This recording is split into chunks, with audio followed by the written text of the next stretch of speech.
any industry, any fault, any problem with America, any problem with the banking system, any problem with bad spending by the government, they blame Israel. Lobbies, they blame Israel when these other countries have a way bigger lobby than Israel would ever dream of on their best day.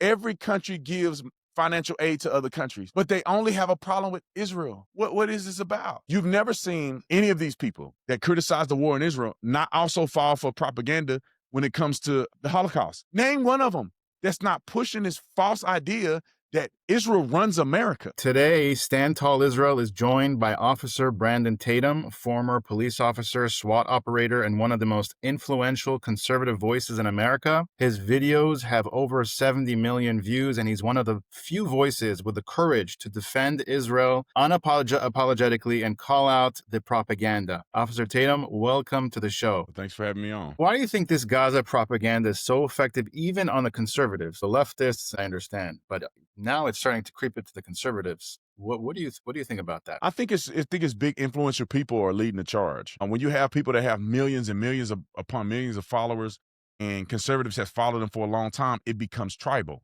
They begin to pick the person that they like the most, and they go down the path that the person is going. You know, you look at Tucker Carlson and you say, well, he's a powerhouse in the conservative movement, and he's been a certain way for so long and everybody loves him. So when he takes a left turn, people are going to be tribal in supporting him no matter what he say, no matter how ridiculous that it is. And that's kind of the way people are feeling. It's also spiritual. I believe God is separating the wheat from the tare. He's separating good from evil. And I think that is not exempt on the right side of politics. They're getting exposed as well. And then also I think it's more so of the women and the effeminate men that are creating this drama. And let me explain to you why I'm saying that. When they show pictures of children, this gets to the heartstrings of women more so than anybody else. And if you notice, women are just outraged, and I understand why. Because women they're the one that create life, and they're the ones that nurture babies, and they have this affinity for seeing a child in a way that men don't see it. And the effeminate men are the weak, wussified men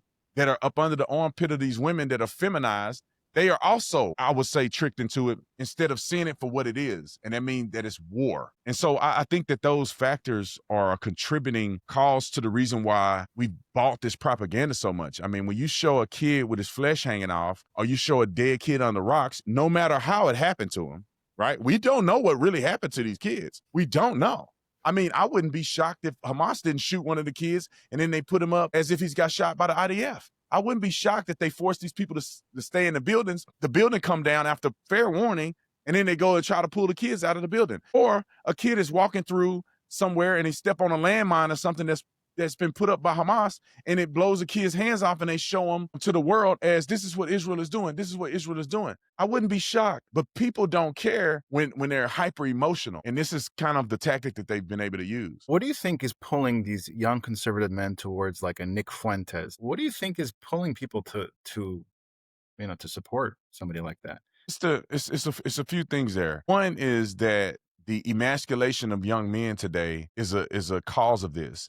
And the emasculation and kind of ostracizing of white men is also a cause, right? So you have these young men who don't know how to work hard, who don't come from a family of warriors, meaning that people that have fought in the wars or they're in the military themselves. You got a bunch of young wussies, a bunch of young cowardice men who are afraid to go up and approach a woman, who don't know how to hold a door open for a woman, who don't know whether or not they're going to pay for the meal or not, who are too cowardice to take the step forward and engage in marriage and believing in a family. They sit around and make excuses all day. I can't afford a house. I can't do this. We've had a culture of wussified men who find solace or find some type of a connection in a Nick Fuentes, who's also a guy who's not married, a guy who will never fight in the military, a guy who just don't have a masculine persona, or even he don't even embody masculinity. So this is a lot of young men go down that path. And I think that Tucker Carlson and others like him are very strategic. People think that it's by chance that he interviewed Nick Fuentes. And me and my wife talked about this all the time. And it's that Nick Fuentes had momentum and he was rounding up all the young minds. And Tucker Carlson didn't want to be on the wrong side of him for political and leverage purposes. It's not really that he cared about it or not. He just didn't want to be on the wrong side of him. So he reconciled with him to join forces so he can build, this is just my opinion about it. I don't really know for a fact, but it's so he can build his persona even higher and not be, um, you know, I would say targeted by the gropers, the ones who called his dad out for being CIA, said Tucker Carlson was a CIA plant. I mean, and all kind of old crazy stuff that the younger generation is starting to buy into. Now, if you're a coward and you don't really believe in God like you say you do, you buy into that stuff. You bring on a Nick Fuentes and don't challenge him because you're afraid of the ramifications for being on the opposite side of him. But people like myself and others who are grown men with responsibilities and kids and we have fortitude, we know the difference between the two. We know that this will pass. We know that a Nick Fuentes is a flash in the pan. That guy is not going to be sustainable with his rhetoric, calling women bees, saying women should get raped. He's talking about, he mocks the Holocaust every time you turn around. I mean, the guy says the N-word out of his mouth every time. He'll never be mainstream and he'll never be palatable to the next generation of people who want to go somewhere in life. And you think about it, what has he accomplished? He's accomplished absolutely nothing. He don't own anything substantial. He hasn't built anything substantial. He don't have a family. He's not married. He's not doing anything. He's in a basement somewhere, maybe at his house. Maybe he got a little condo or something that he do his live stream out of, but he's not making a difference. Where is he fundraising or supporting causes? He doesn't talk about it. So I assume he's not doing anything. And so, these people are not who you think they are. They're not really spiritual like they say they are, because I guess Nick Fuentes says he's a Catholic, which is insane. And I guess Tucker Carlson says he's a Christian. But he let a guy come on his podcast and say he support Joseph Stalin, who was anti-Christian, anti-religious, an atheist, a murderer that destroyed churches. Tucker Carlson will rip your head off because Israel had a mishap and a missile or something hit the side of a church.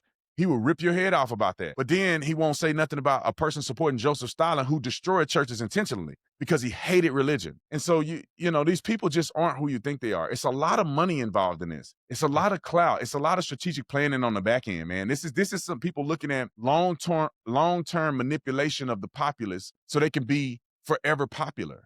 And they will go with the wind. When it was popular, Tucker Carlson was right.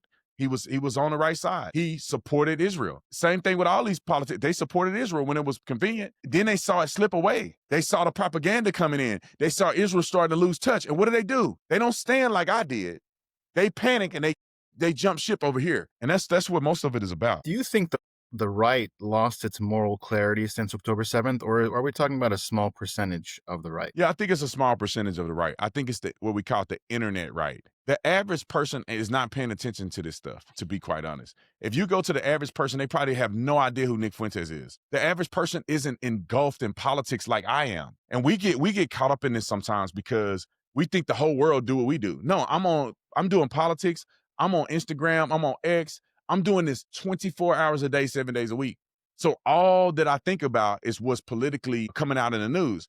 The average person is going to work, focusing on their job. Most people don't even vote. In America, half people don't even vote. So I don't think that most people are concerned about these things. People are concerned about that paycheck, whether it's going to pay the bills or not. People are concerned about the grocery prices, the price of gas. These business owners that own small businesses, they're worried about tariffs. They're worried about the next wave of success in their business or failure. They're not worried about Nick Fuentes, some half Hispanic guy online talking stupid in his basement. I'm just, at least that's the way I feel. If I went to ask my dad today who Nick Fuentes is, my stepmom, my dad, my mom, my uncles, they have no idea who Nick Fuentes is. And I would say the only reason a lot of people knew who Charlie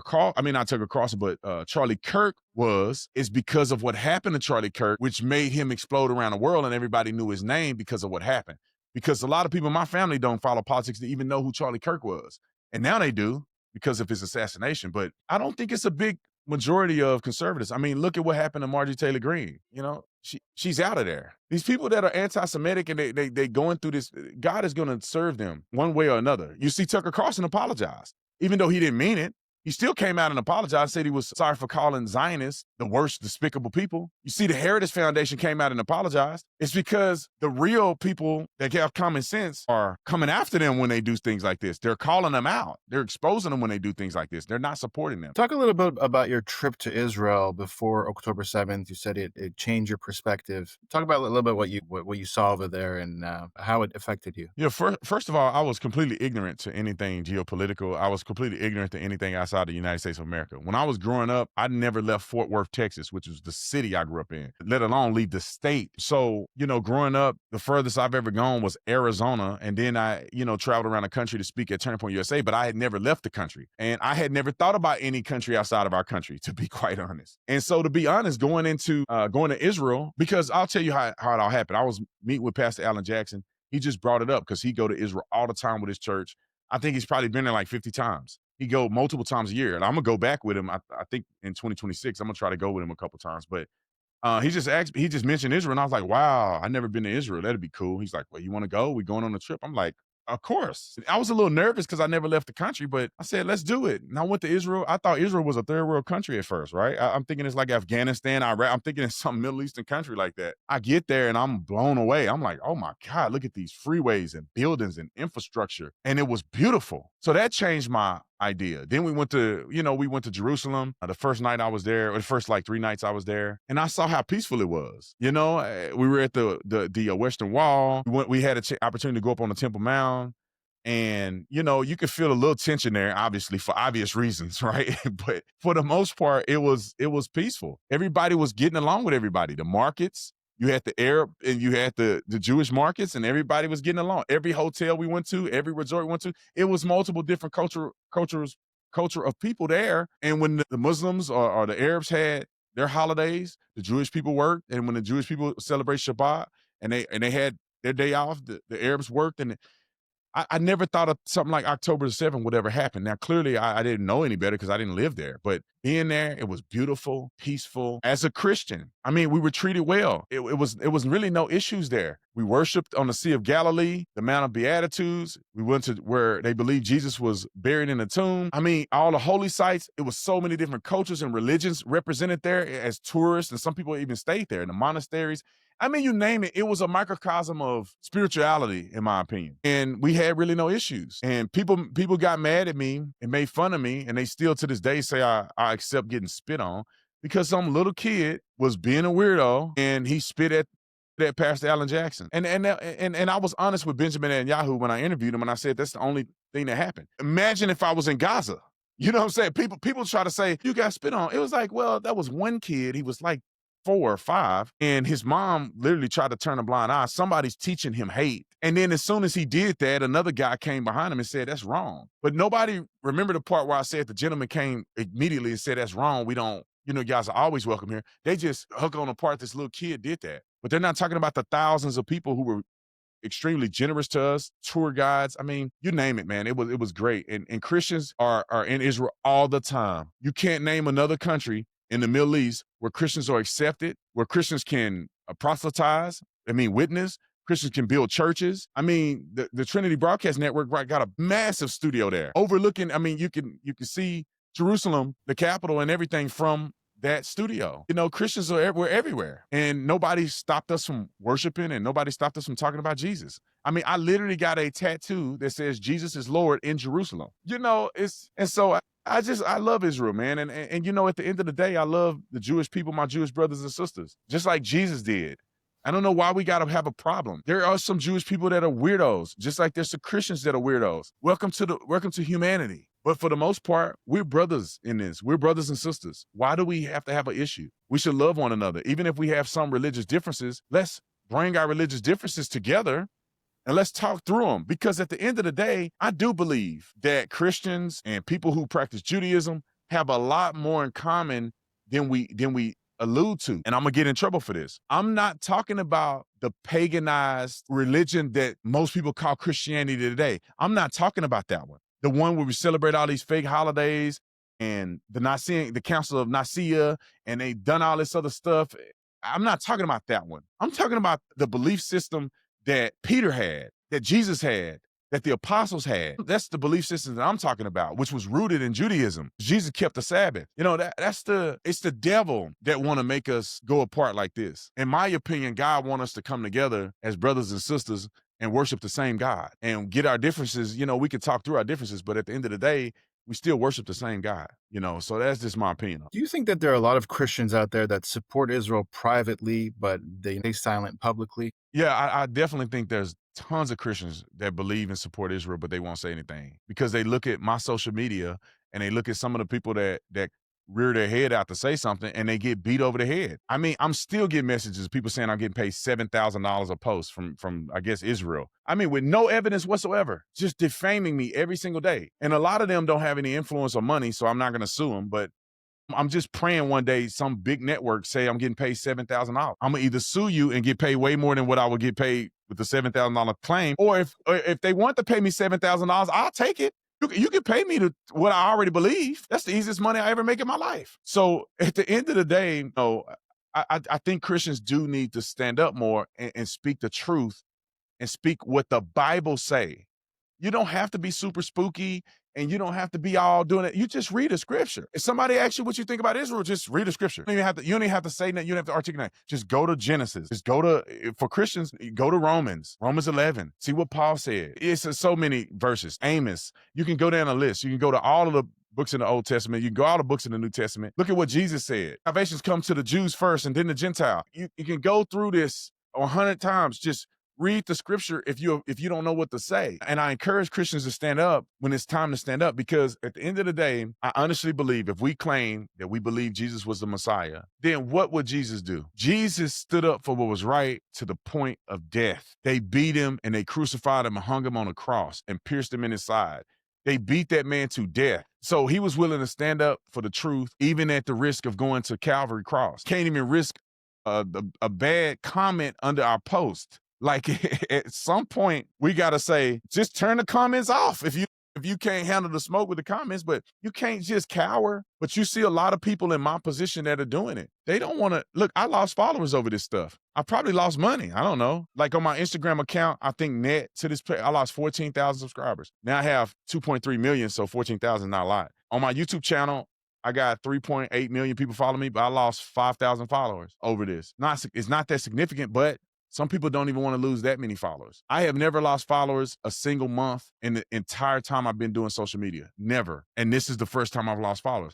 But at the end of the day, I don't care, because I have to look at God at night when I pray, and I have to be able to say, I stood up for what was right. It's not about the money. It's not about the fame. It's not about the followers. None of that stuff matter. I just want God to be pleased with me standing up for what he wrote in his book, just like Moses, just like Abraham, just like Noah, just like Job. I mean, you go down the list, just like all of those men in the Bible that we claim we believe in. I want God to look at me and say, my servant did well. Do you think this war exposed a spiritual break in America? 100%. I think everything is going to come. I know I'm going to get a lot of hate for this, and I'm immune to it at this point. I got my hate vaccine. So, I think that everything spiritual is predicated on Israel. I honestly believe that with my whole heart. I'm not even making this up. The way you treat God's chosen people in the promised land is the difference maker between good and evil. If you are a good person and you genuinely believe in God and you genuinely read the Bible,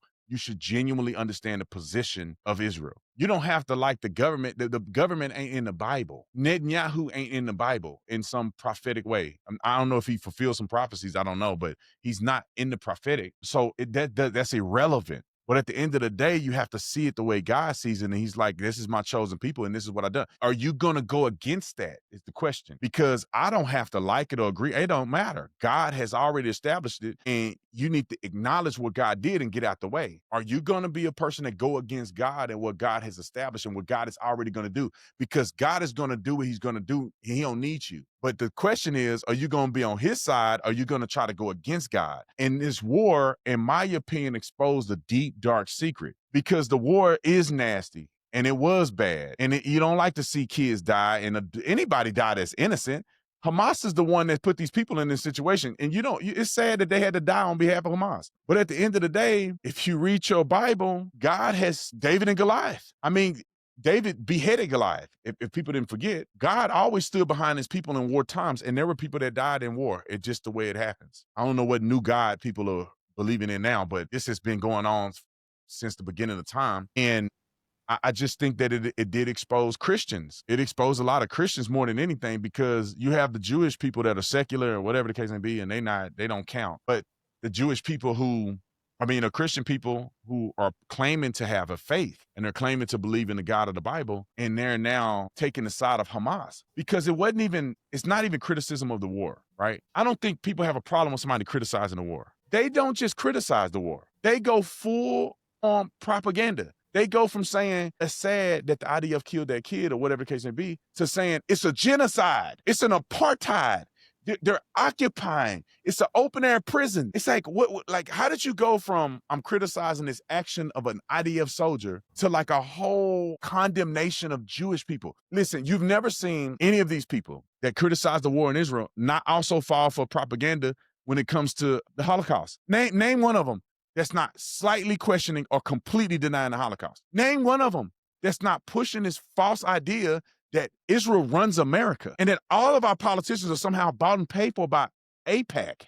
You can never find them just focus on the point and say, I don't agree with this. I don't agree with Netanyahu's decision to do this. I think Israel should do this instead of this. You never see that. You only see them go off the cliff. And this is where the anti-Semitism thing gets convoluted because they go, every time somebody criticizes Israel, they're called anti-Semites.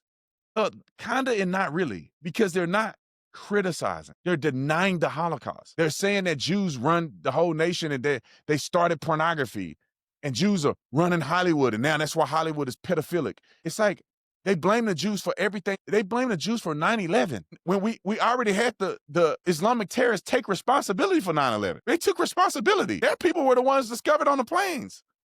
And they blame the Jews. I'm saying it's Charlie Kirk also. Charlie Kirk's death. Incel, homosexual, I don't know, trans adjacent kid that was brainwashed and manipulated into believing the lies, got up on a building and shot and killed Charlie Kirk. That's what happened. How did Jews end up in this? How would Israel kill Charlie Kirk? That would be the dumbest move on planet Earth. Why they would never kill, it wouldn't benefit them killing Charlie Kirk. Charlie Kirk was the biggest Zionist out of any conservative, just about. They forget, Charlie Kirk went on campus every single day defending Israel. You cannot find a video anywhere of Charlie on any campus not defending Israel. You can't find it. He was texting with Josh Hammer, a rabbi, and others to help him in his defense of Israel on the day he got killed. He wrote a letter to Benjamin Netanyahu articulating his love and affinity for Israel and giving him tough love and critique. A man that hated Israel. Why would Israel kill that guy? There's a lot of people who would openly hate Israel, and they somehow survive. But Charlie Kirk, who's the biggest Zionist that I know, he gets killed, and they got to kill him and let me tell you this: they're so sloppy in their execution that a person at their house can do the investigation and find all the facts. They're going to assassinate an American citizen and risk destroying an entire relation with the United States of America. And an amateur will catch them in the act. That's asinine. You name it. RFK, Martin Luther King. They probably say Martin Luther King was the Jews that killed Martin Luther King. You name it. Any industry, any fault, any problem with America, any problem with the banking system, any problem with bad spending by the government, they blame Israel. Lobbies, they blame Israel. When these other countries have a way bigger lobby than Israel would ever dream of on their best day. Every country gives financial aid to other countries, but they only have a problem with Israel. We give money to Jordan, we give money to Egypt, we give $400 million plus to Ukraine, but they only care about Israel. What is this about? It's true, in my opinion, it's anti-Semitism where people knowingly or unknowingly fall in the category, either naturally or spiritually, they fall for the propaganda stuff. What would you say to people that are still confused by the propaganda? I would tell people to pray about it. Pray to God about it. Ask God for guidance and wisdom. Take a step back and look at both sides. Look at what the people on Israel's side is saying, and look at the people who hate Israel saying. Like, look at both sides and come to a reasonable conclusion after deductive reasoning. I wouldn't try to get frustrated with them, but I'm like, you got to put things in perspective. Ask yourself the question: why is there only 1,000 Christians that live in Gaza, and there's 180,000 Christians live in Israel? Why can you not witness in the West Bank of Gaza as a Christian, but you can build a church in Israel as a Christian? Why come there's no Jewish people serving in the government in the West Bank or Gaza? Why? When you have Arabs serving in the Knesset. So You got to look at this and say, why is it a lopsided? Why is it so lopsided when it comes to who's acceptable and who's not? Why was Bethlehem over 80% Christian before the Muslims took over?